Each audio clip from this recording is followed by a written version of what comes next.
everybody, I'm Adorkable Rachel, and it's time once again for another episode of Rachel Reviews, so let's just hop into it. Blair Witch is obviously a sequel to the original 1999 film The Blair Witch Project. I personally didn't see it until a couple of years ago, and while the film does kind of start off slow, I will admit that it really started to grab me towards the middle, and by the end, I was hooked and I was like really creeped out by that ending. And now it's one of my favorite horror films of all time! And there is no denying that while it's not the first found footage film to ever be made, it still left a really big impact, and it kind of paved the way for a lot of other found footage films that came after it. And you may not know it, but actually a year later, a sequel was released in the year 2000 called Book of Shadows: Blair Witch 2. And while I admit the poster is actually pretty creepy, that creepiness in no way reflects the creepiness of the film. Yeah, it was pretty terrible. I mean, besides the story and the direction and the not making sense twist, it was also not even found footage, it was more of a Hollywood type film. Why? That movie was about a bunch of people going out into the woods after seeing the original Blair Witch movie as if it was actually something that happened. Too much meta. But after that big mess, finally we get another film released after all this time, and believe it or not, Blair Witch is actually the good version of that sequel. Or at least the better version. The new Blair Witch film is about a bunch of 20-somethings going off into the woods to look for Heather, the girl that disappeared in the first film. Because, as it turns out, she is the sister of one of the characters, James. So, a mere 20 years later, he finally decides to go looking for her? Actually, no. They do state that he was 4 when she disappeared, so I guess that would make him 24, and yeah, okay, that makes sense. And in the beginning, he's kind of blasé about it because actually his friend Lisa seems a bit more obsessed with finding Heather than he is, since as it turns out, she's planning to film a whole documentary about it. Sound familiar yet? Yeah, we know where this is going. And when I said she was obsessed with filming this, I'm not kidding. Like, for the first part of the film, she like literally has her camera in front of her at all times and is like shoving it in people's faces, and she like, it looks so intense, and I just like, girl, calm down. So what prompts the two to go look for Heather is that they think that they found YouTube footage of her, which was uploaded by some hicks. So they recruit 2 other friends and then also bring along the 2 people that found the footage on YouTube, and off they go. But then it also gets a little weird because halfway through the movie, James is all of a sudden like really obsessed with finding his sister. Seriously, it like feels so out of nowhere. Oh man, I really thought she'd be here, guys. Like, where did this come from? It's fine if you want to find her, but why did you act like you didn't care in the first part of the film? So the filming of this movie is actually kind of interesting because it is found footage, but because it's 20 years later and we have so many more technological advances in filmography, they actually kind of take advantage of every opportunity they can. They use old and new cameras, and they also use a drone for a little while, which of course turns out to be useless because, you know, the witch is messing with them. We also have a good majority of the characters actually wearing Bluetooth-like camera things on their ears, and they're like always recording, so we're constantly going back and forth between certain people's point of views. And don't get me wrong, I still went along with the story, but the cinematography still felt like it was a little too crisp to actually be like a found footage film. I'm personally a little on the fence about it because it kind of made things feel a little cinematic, but at the same time, you can't deny that we have a lot more ways of doing things now, so it kind of created more possibilities with what you could do with film. It did offer a lot of opportunities for stuff that you normally wouldn't just be filming. But the camera's constantly going, it kind of made sense that a lot of this stuff got captured on film. And I will give them props that they said their equipment has GPSs in them, so you are kind of thinking in your head, oh, so it'll make it, you know, less likely for them to actually get lost, right? Nope. The Blair Witch can still mess with you, and she can mess with your equipment, no matter what. It's like, no one's safe, kids. You're doomed. And there's also no cell reception, of course. I want to say like the first half hour of the film was spent a lot to just spending time with the characters, which of course helped the film develop atmosphere and also build some tension, just like in the original film. So it felt like a while for this movie to get going, and to be honest, I was for a while like, wow, I wonder seriously if this movie is gonna get scary. Because right now, it's just a lot of walking and bickering and I'm not impressed. But on I think their first night in the woods, they end up being woken up to wood snapping or cracking or something. But it's weird in the film when I was watching it because it felt like it was really loud, so I was like, what the hell? What's up with the sound design? Because in the original it felt like it was really far away, so I was like, okay, well this is kind of crappy. But then we realize it's loud because it's happening right there. Oh snap!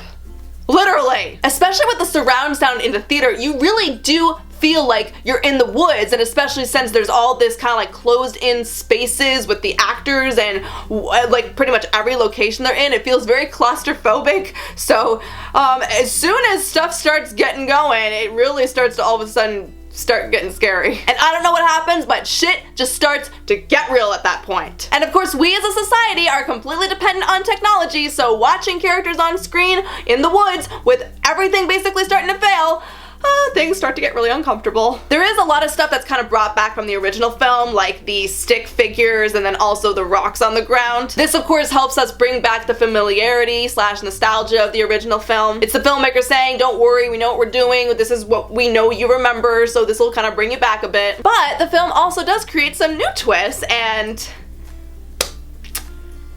I'm not sure how I feel about them. Now, I do appreciate some of the twists, like for example, when they found the hair in the twig figures and they kind of acted as voodoo dolls. That was pretty cool. But there's also a lot of things that just kind of show up randomly, and all of a sudden the supernatural-ish part of the film starts to feel less paranormal. For example, we find out that one thing the Blair Witch apparently uses is time travel! Yes, apparently we're stealing gimmicks from lesser found footage films now. The Blair Witch can apparently make people and film equipment travel through time. Turns out she can do a lot more than mess with your head and get you lost in the woods. Apparently she can change the rotation of the sun in this part of the world. And something like that cannot possibly be in their heads because we see it all on film. Is it just me, or is this suddenly starting to feel kind of alien-ish? Yes! That's it! The Blair Witch is actually aliens just messing with people in the forest, didn't you know? Granted, I'm kidding. There's no like physical proof that that is the true theory, but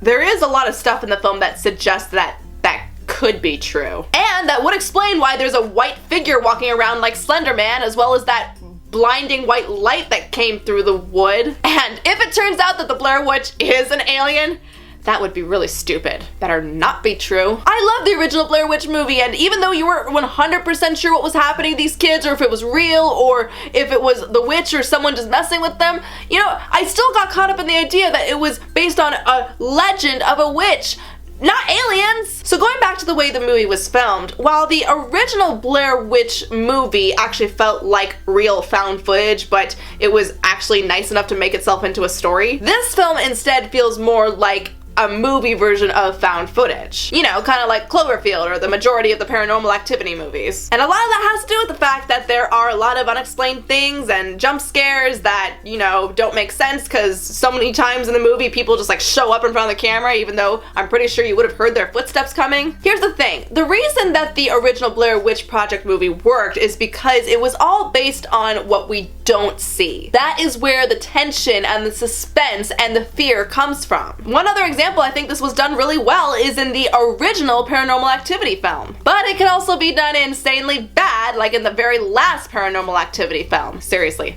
That movie. But when done right, it can be incredibly terrifying. And while we couldn't see the actual witch or whatever it was that was out there, we still saw the characters and what they were going through. And then also when something physical happens in the film, like with the stick figures or with the cloth that they find, the characters still spend a decent amount of time talking about them and then also reacting to them. And that helps create more tension and helps establish what the entity is capable of. Here in this movie, yes, there's a lot of unknown stuff that shows up, like the figures in the forest or the stuff that shows up in the house. And that would be okay if we got some kind of subtle explanation as to what those things either are or might be, but instead they're not explained and they really don't go anywhere. Really, all they do is just make you go, ah!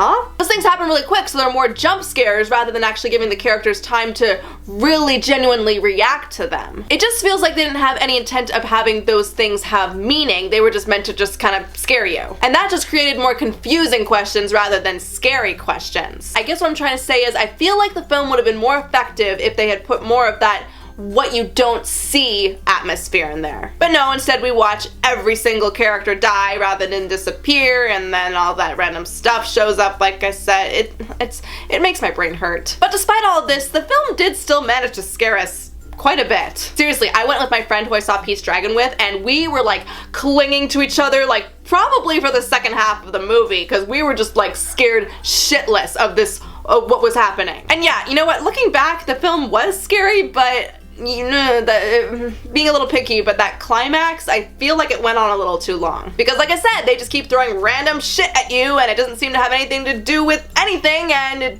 maybe it's just padding. At least that's what it felt like. This film,